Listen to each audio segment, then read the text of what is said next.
భీమవరం గత ఎన్నికలలో సీఎం జగన్ ప్రజలకు ఇచ్చిన హామీలను పూర్తిగా అమలు చేశానన్నారు ఎమ్మెల్యే గంధి శ్రీనివాస్. ఇందులో భాగంగా డ్వాక్రా మహిళలకు 4 విడతలుగా రుణమాఫీ చేసి నీతికి నిజాయితీకి నిలువుటద్దంగా జగన్ నిలిచారని రాష్ట్ర ప్రభుత్వ విప్ ఎమ్మెల్యే గంధి శ్రీనివాస్ తెలిపారు. వైఎస్ఆర్ 4వ విడత రుణమాఫీ పంపిణీ కార్యక్రమం నేడు స్థానిక త్యాగరాజ భవనంలో జరిగింది.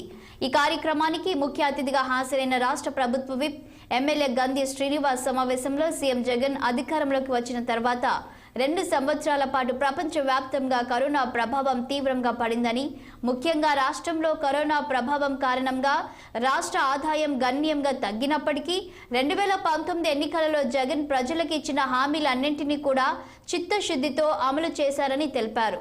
రుణమాఫీ చేస్తానని హామీ ఇచ్చి ఈ 4.5 ఏళ్లలో ఆ హామీని అమలు చేసి రాజకీయాల్లో విశ్వసనీయతకు మరోసారి సీఎం జగన్ కు అవకాశం కల్పించారని అన్నారు గంధి శ్రీనివాస్.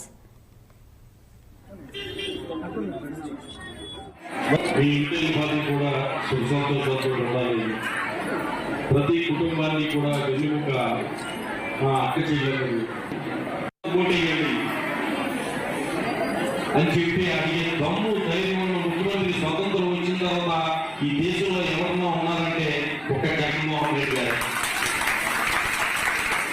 నేను అడుగుతున్నా, ఇవాళ చంద్రబాబు నాయుడు గారు ఎన్నికల ముందు 2014 ఎన్నికల్లో ఎన్ని వాగ్దానాలు చేశారంటే సుమారు 600 వాగ్దానాలు చేశారు. వాగ్దానాలు ఇచ్చి ఎన్నికలు వచ్చేసరికి ఓట్లు వేయించుకున్న తర్వాత మర్చిపోవడం.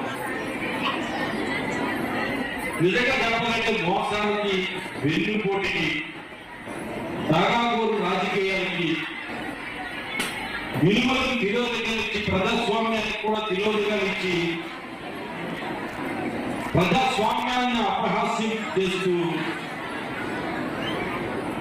రాజకీయాల్లో ఏదైనా ఉన్నదంటే కనుక చంద్రబాబు నాయుడు గారు అంత అవినీతిపరుడు కానీ, అంత ద్రోహుడు కానీ, దుర్మార్గుడు కానీ లేదని చరిత్ర పనుల్లో ఎక్కే వ్యక్తి అవసరంగా ఉన్నారు.